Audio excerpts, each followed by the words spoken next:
Welcome to today's lecture. In today's lecture, we will be studying two important topics.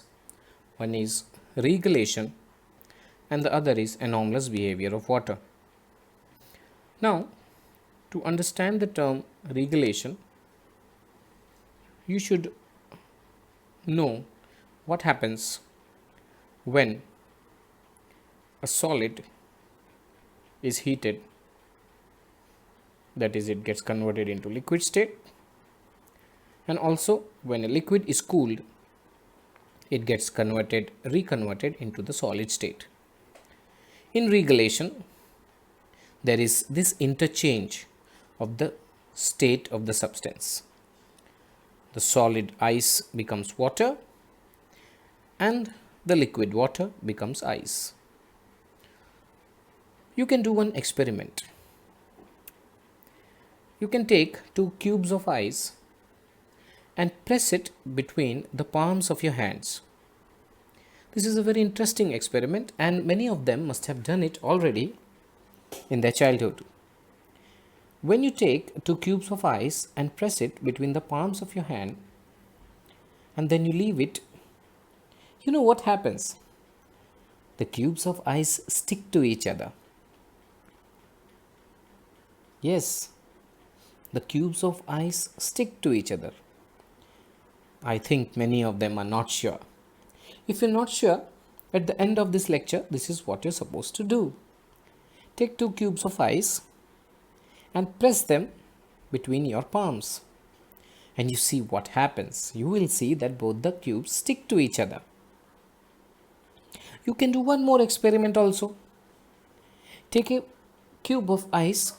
If it is larger, it will be better. And take a string and place the string on the cube of ice and put some salt on the string. And when you raise the string, you will see that the string will not be on the surface of the ice, but it will be somewhere a little bit inside the ice, and you can pull the ice with the string. Yes, these two effects are because of different causes. But you see, in both these effects, there is change in the state of the substance. Okay, now regulation is related to the first example, that is where the 2 cubes of ice stick to each other. Now, why does this happen?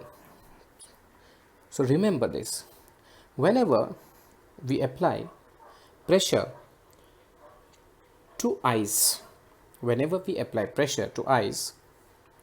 its melting point decreases. Now you know what is melting point? It is the temperature at which a substance melts.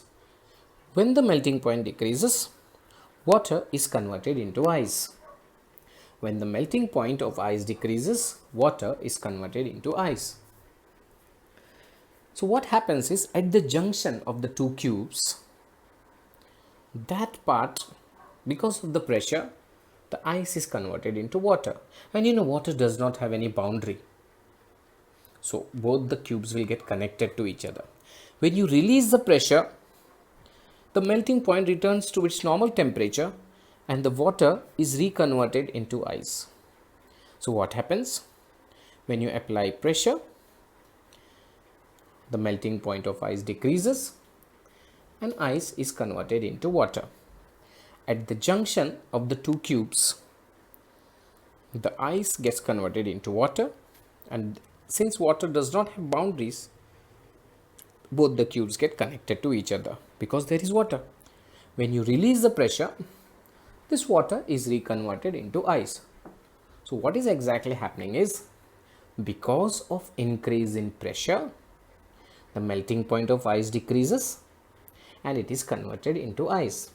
When the pressure is released, the melting point returns to the normal temperature and the water is reconverted into ice. So what is happening? Ice is getting converted into water under pressure, and on release of the pressure, the water is getting reconverted into ice. That is the reason the 2 cubes stick. This phenomena in which ice converts into liquid due to the applied pressure and then reconverts into ice once the pressure is removed is called regelation.